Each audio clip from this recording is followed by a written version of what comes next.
Good morning, Lifelong Wellness students. Welcome to LW 220 Lifelong Wellness.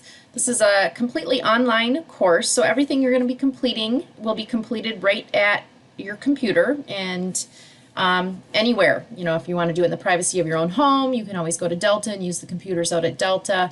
But everything will be completed right directly online. So for this first week of class, you're going to always want to go to the content button and go down to the course syllabus and weekly schedule, and you're going to want to definitely print off that weekly schedule so you can see each week what is due. So this is something I definitely would have printed off and keep it with your textbook. So for this first week, you're reading 2 chapters. So you have chapter 1, which deals about or talks about lifestyle choices for wellness and the six dimensions of wellness, and kind of gets into some differences between each one. And then chapter 2 talks about chronic diseases and understanding what are some risk factors for those diseases, says how do we prevent those particular diseases, and so on. So you're going to be taking a quiz this week which covers those 2 chapters. And then you're also going to be submitting the syllabus acknowledgement statement in the Dropbox. So please note that everything each week is due by Sunday night. So this Sunday, October 27th, 11:59 is the deadline for those.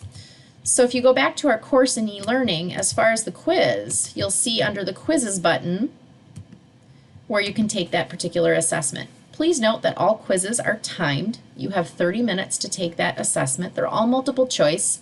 So you'll receive your score immediately upon submission of that particular exam. So definitely read through the chapters in the book first. In addition to that, under content, under week 1 module, you'll see that I have some additional resources that go along with those particular chapters. So some lecture notes and just some additional things as far as those 2 chapters in your book. So once you've read all that material, and like I said, at the beginning of each chapter in your book, you do have some review questions that I think would be very helpful, although they're not due for any points in the class, but I think it's a great idea for students to answer those review questions after you've read each chapter, and that'll also help you to do well on those quizzes each week. So also as far as the syllabus acknowledgement statement, if you go to the assignments button, this is where you're going to be submitting some different assignments. So if you go to this this folder here, you're going to open it up and you're just going to cut and paste that acknowledgement statement from the syllabus. So if you go back to the content button and you go back to syllabus and weekly schedule, you're going to open up that syllabus. Read through it in its entirety, okay? Make sure you read everything on the syllabus, and then at the very end, you'll see the statement right here.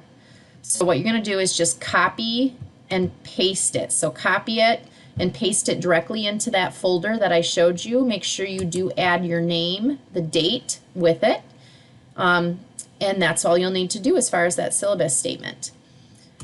And then lastly, in addition to that, if you're emailing me regarding anything as far as the class goes, please make sure that you put what course and what section number you're in, because I teach multiple classes.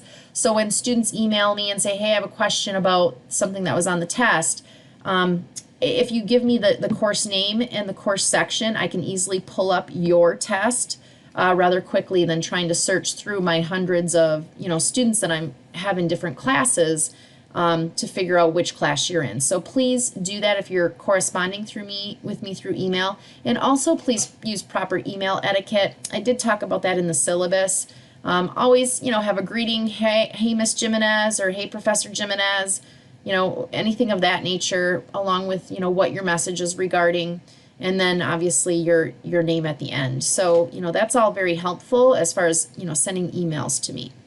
So for week 1, those are the 2 items that are due. So read the 2 chapters in the book, take the quiz, and submit the syllabus acknowledgement statement.